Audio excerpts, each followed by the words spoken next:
Continuando con el programa, de alguna forma tenemos ahorita el último expositor, Glaucio Tayana, de Federación Nacional de Seguros Generales de Brasil, FENSEC.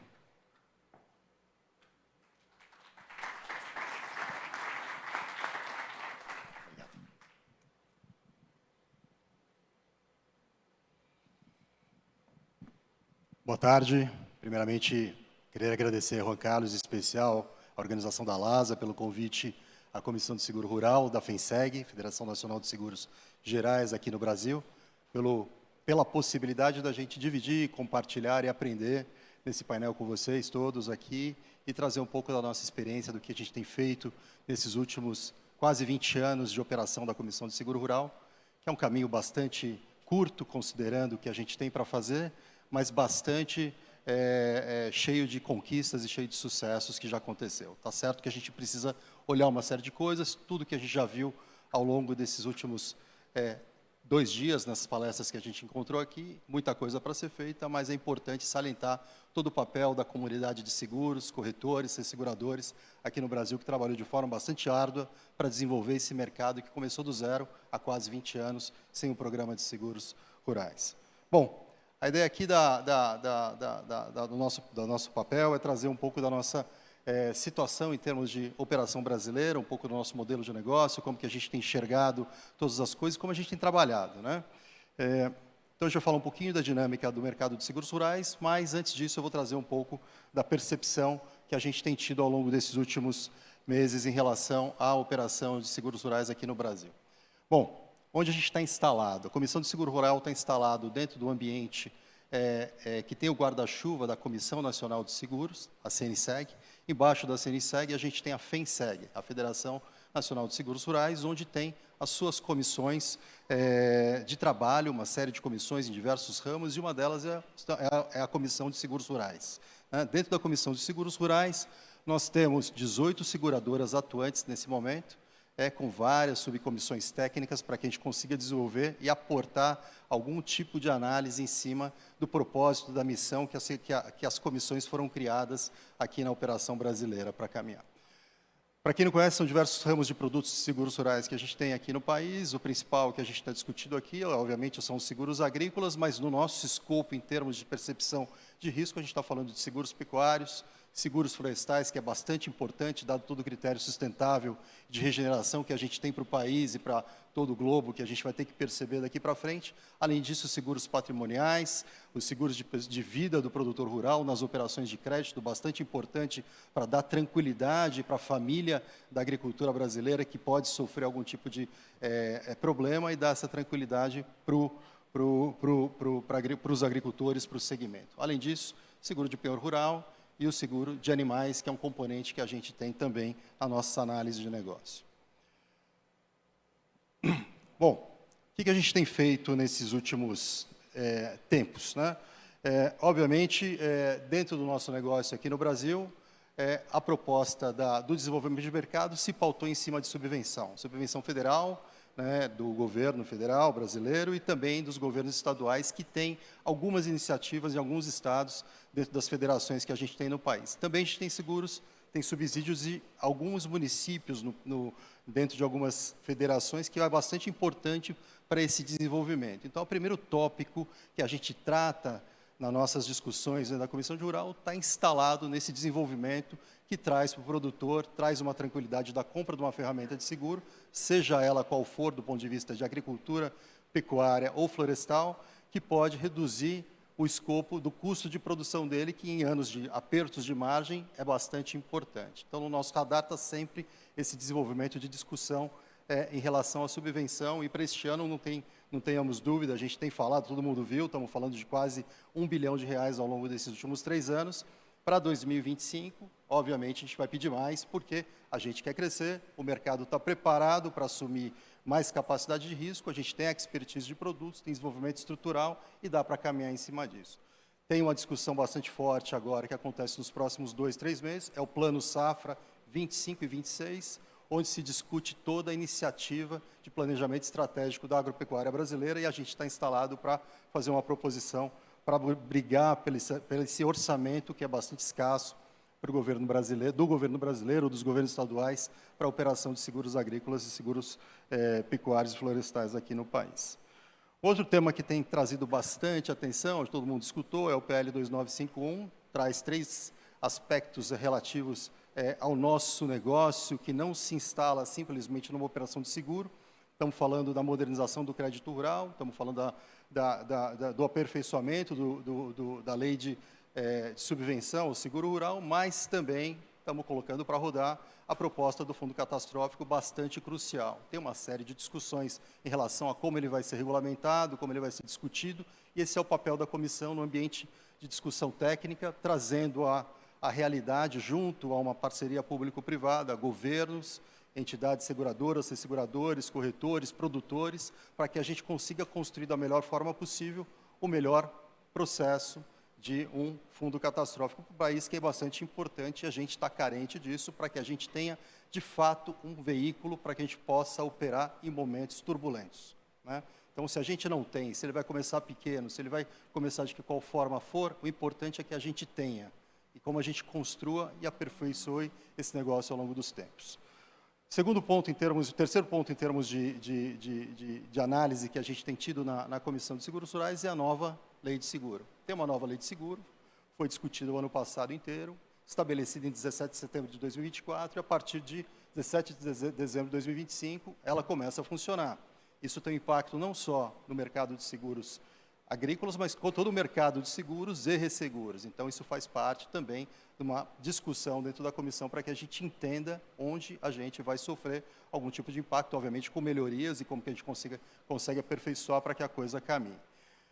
Por fim, aqui em termos desse ponto de mudanças legais, a gente está estudando bastante bem e de forma bastante positiva essa possibilidade de ter cooperativas de seguros agrícolas instaladas no país a partir do ano que vem, se tudo der certo, com uma boa regulamentação, porque isso pode trazer para o mercado, para os cooperados, para o sistema produtivo, uma nova possibilidade de distribuição. Não é mais um competidor, é mais um aliado para a gente conseguir mais penetração. A gente tem uma penetração de seguros muito baixa no país. Então, quanto mais a gente consegue estabelecer ferramenta e cultura de seguro para qualquer uma das regiões com produtos adequados, melhor para todo mundo, e a gente consegue expandir esse modelo de negócio de forma muito mais adequada para todo o país, e as cooperativas podem ter um papel bastante interessante daqui para frente para esse processo de consolidação e desenvolvimento do mercado, como a gente vê. Bom, ponto aqui bastante debatido entre o mercado de seguros e o que a gente tem bem visto, o Cláudio Filgueiras acabou de apresentar o papel do Banco Central em relação ao Proagro.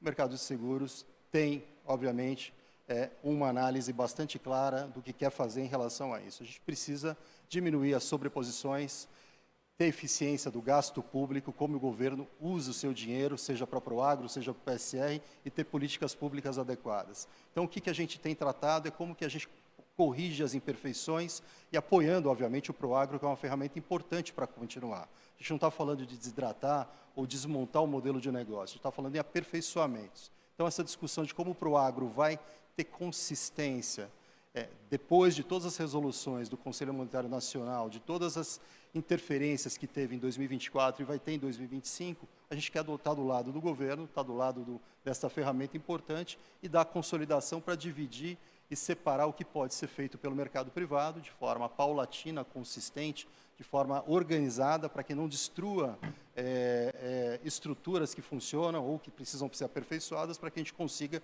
ampliar esse processo de mitigação de risco no país, que é baixo, juntando para o agro mais seguros agrícolas, né?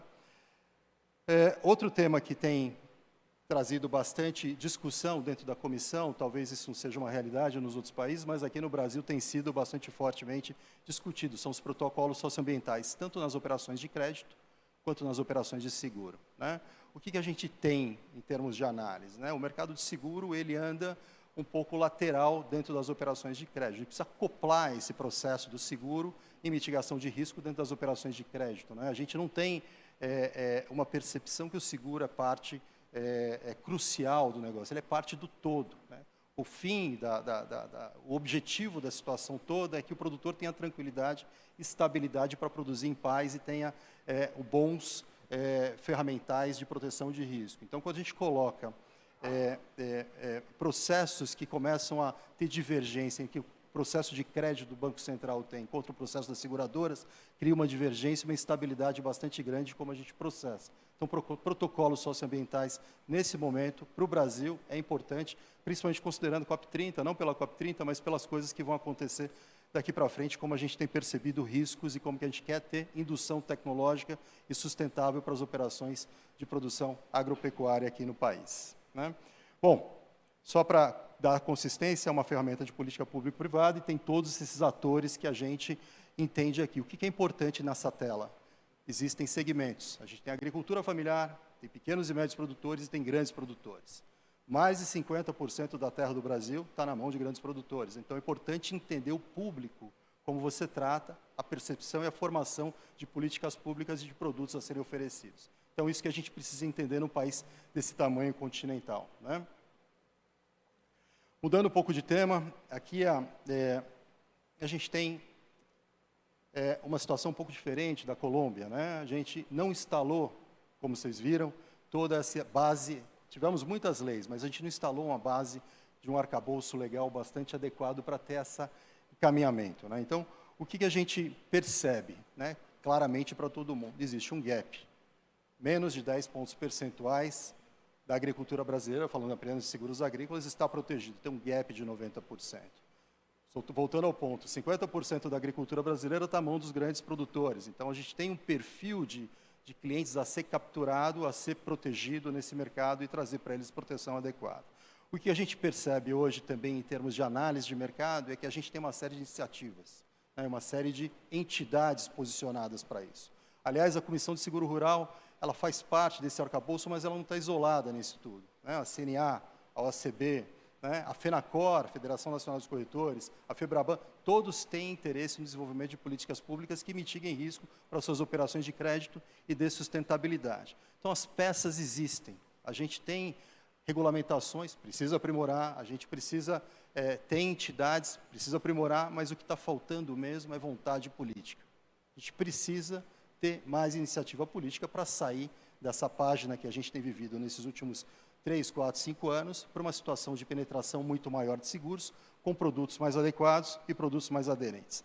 O que é importante nessa tela aqui para a gente precisa chegar nessa concepção de produtos aderentes, né? Não adianta a gente pensar em produtos A, B, C ou D. Produto paramétrico, obviamente, é uma boa solução, né? Assim como os produtos tradicionais e os produtos híbridos que a gente tem para oferecer. Nenhum deles é uma solução única para a operação, né? Cada produtor, cada região, cada localidade, cada demanda vai trazer uma necessidade específica. A gente precisa encontrar essa aderência para essa situação toda. O que a gente tem aqui para informar é que existe capital de expertise no mercado brasileiro. As seguradoras estão preparadas, a gente tem apoio dos seus seguradores, a gente tem capacidade de formação de preço, a gente tem capacidade de desenvolvimento de políticas públicas. Então, a gente precisa dar essa virada para que a coisa caminhe. O momento que a gente está passando hoje, considerando tudo que a gente escutou esses últimos dias, a gente está no momento de alinhamento perfeito para que as coisas se consolidem. O que falta é vontade política. Considerando que o Proagro está passando, a volatilidade climática que a agricultura, a pecuária brasileira tem passado nos últimos anos, tem trazido para a gente um alinhamento para que a gente possa caminhar e aumentar essa penetração no mercado que tem um potencial de mais de 1 trilhão de riscos para a gente explorar. Bom, minha última tela, só para trazer aqui um pouco da nossa análise em relação ao PSR. O PSR é, de fato, muito importante para o modelo de negócio. Precisa dos seus aperfeiçoamentos? Precisa. Precisa tratar de orçamento para a operação? Precisa. Mas ele é fundamental para que a coisa caminhe. Nos últimos 2 anos, com exceção do ano passado, a penetração do PSR em seguros totais, considerando a autarquia que a gente tem, a SUSEP, era da ordem de 50%. Considerando a margem dos produtores de 2024, que foi extremamente reduzida por conta dos baixos preços de commodities e o custo de produção alta, se não tivesse o PSR, a gente não teria seguro e proteção de mercado. Então, o PSR, no ano passado, ele poderia ter feito mais, atingiu 75% do volume de prêmios de seguros, mas poderia ter chegado bastante acima disso em termos de penetração. Então, o que a gente precisa caminhar em termos de análise. Aqui, essa última figura é um novo modelo de crédito, um novo modelo de gestão de risco, obviamente com uma observação muito clara dos protocolos socioambientais que a gente tem para tratar, atrair mais capital de risco, não ter capital de risco volátil. Este ano eu quero, deu o primeiro problema, eu pulo fora, eu quero estar de volta. Então, a gente precisa atrair capital de risco dos resseguradores e as formas que a gente precisa ter. As seguradoras têm um papel fundamental para repensar em produtos mais aderentes, expandir sua operação, ajudar o Proagro a capturar esse modelo de negócio.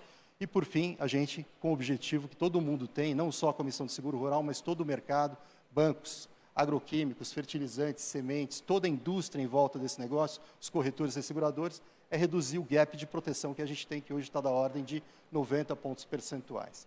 Termino por aqui, queria agradecer novamente a oportunidade, um prazer e um orgulho estar representando aqui a Comissão de Seguro Rural da FENSEG.